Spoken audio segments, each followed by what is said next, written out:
Another limiting belief is this agents, fear of agents, fear of dealing with agents. Goodness me, I mean, they're just people. Well, they're people, they're trying to do their job. Some do it better than others, but the same as developers. But they're just agents out there trying to do their job. But yet we have this enormous fear around that, or a fear that I can't find a money partner, or a fear that I won't be able to sell my property at the end, and fear that I'm going to have a poor joint venture agreement. Fear, fear, fear, fear, fear. Right? And again, you become what you think about. You start to think about that enough, that's what comes to fruition. Yeah, and the term that comes to mind is what good old Tony Robbins says, is where focus goes, energy flows. So if that's what you're focusing on, it will in its way manifest itself, because that's what it does. That's what you're 100%. That's what you're giving up the energy to. Yeah. So if you sit there and say, well, this is going to fail, I am never going to find a deal. This is so hard, this property development game. And that's where all your focus is going. What likelihood have you got of actually finding a deal? Yeah. Zero. Yeah. But if you say, like I just said before, there's a deal out there for me, I haven't found it yet. I'm one day closer to finding that deal. Huge difference in just wording things, isn't it? To go from there's what if it doesn't work out, or you know what, I'll just do everything in my capacity to make sure it works. And that's a resourceful mindset, right? So a resourceful mindset is one that looks to find a solution. Yeah, okay, I mightn't have found a deal yet. Okay, that's reality. Let's not BS ourselves, because that's real. But does that mean that I'll never find a deal? No, of course not. It means I haven't found it yet. But it means that what can I do differently or do more of to find it? Stick with it. And see, here's the thing. So I'm a big believer in the universe, and the universe doesn't make this stuff easy. And it doesn't make it easy because it wants to sift out those that are serious and those that aren't. Yeah. Okay. If this was easy, then everyone would be a hugely successful property developer. It's not easy. But you have to stick with it, and you have to work your way through it, and you have to be upbeat and positive and driven and resourceful and all those types of things to be successful. You have to have a never give in mindset. How do you address these limiting beliefs that are almost ingrained in people, say, for example, from when, depending on like culturally or family, from when they're young, they were exposed to a certain experience, and they might not even know. How do you get through that? And I know you've been through NLP. Oh, you've got a picture.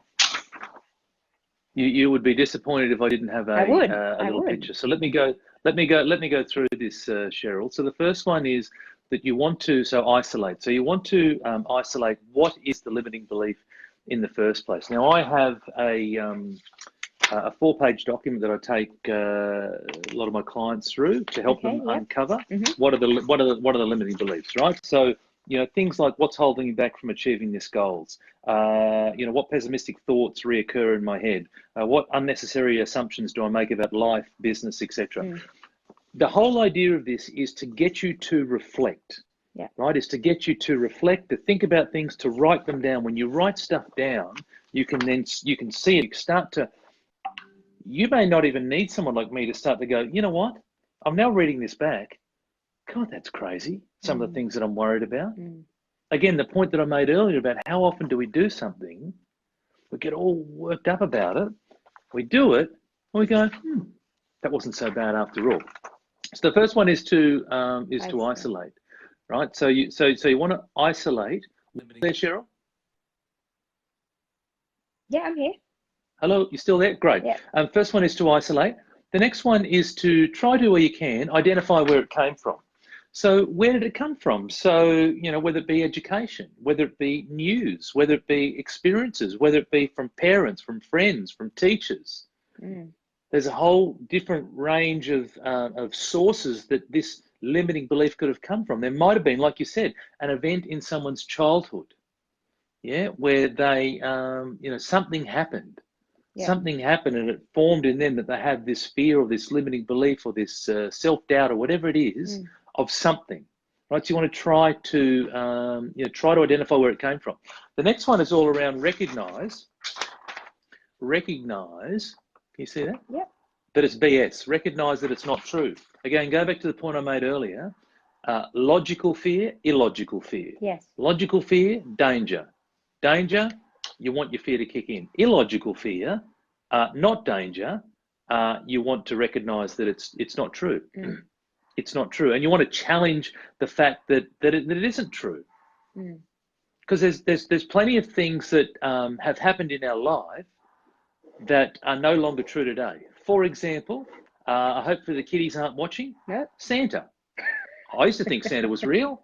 I used to believe Santa. Yeah. Sorry if I've spoilt everyone's illusions right here on our life. But I used to think Santa was real. It's no longer true. Does that make sense? Yeah.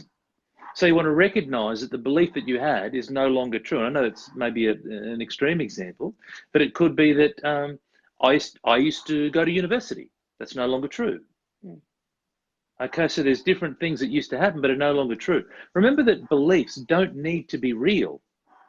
Okay? Yeah. They're stories that we tell ourselves. They don't have to be real, but when we say it enough times, we do believe it, but it doesn't have to be real. Okay, so you want to recognize in a lot of cases, it's actually a whole lot of nonsense.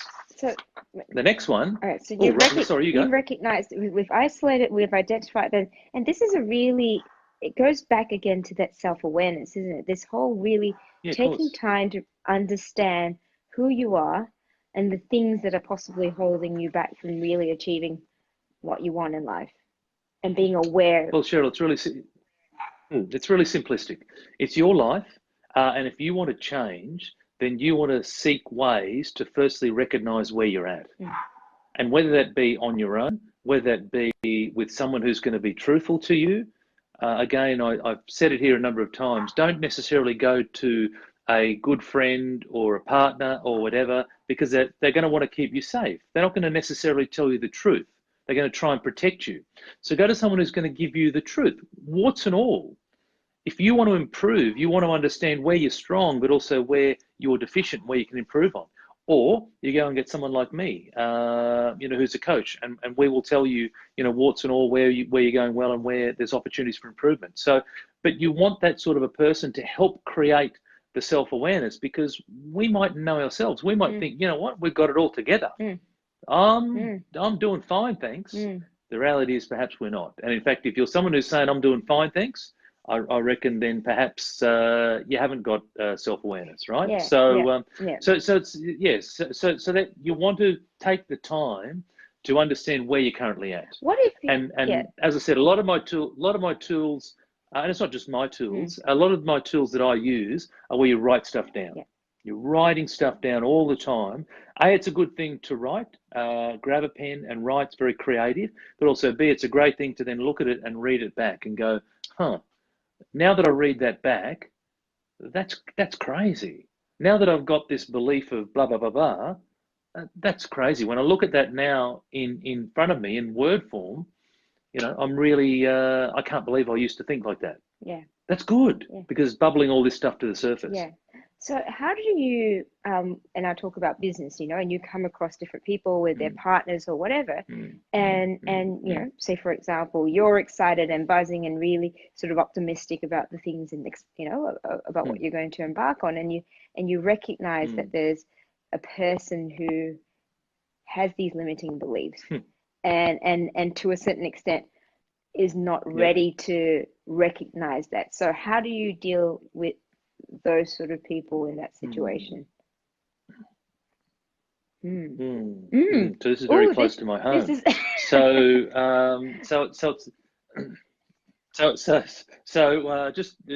My wife's not listening. No. So look, the reality is it's not easy, okay? And it's not easy because I do a lot of personal development. I got a lot of courses. I'm constantly investing time in myself, and I believe in it. And my wife doesn't have the same level of appreciation or understanding around this particular topic that I do. Conversely, if we were to talk about the Kardashians, she would be able to talk for hours on that, and I would have zero, input into that. But my point is that you have to have honest conversations with people, and you also want to recognize that there's a point when you can't push any further. So that is, at the end of the day, my views are my views, and I can try to influence, persuade, etc. With my wife. But if at the end of the day she's not going to get it, then it's about you want to back off, and then you maybe want to just drip feed stuff, right? So quite often I've been guilty in the past of coming back from a conference, all fired up from the conference, darling, guess what? You know, and just going, vroom, and she's just going, help, right? Yeah. And so it's about, and I need to learn from that. And so when I come back from the conference, be a whole lot more moderate, and perhaps just, you know, drip feed some stuff, plant some stuff out there. Some may resonate, some may not. And look, at the end of the day, you have to recognize that there's only one person that we can all control.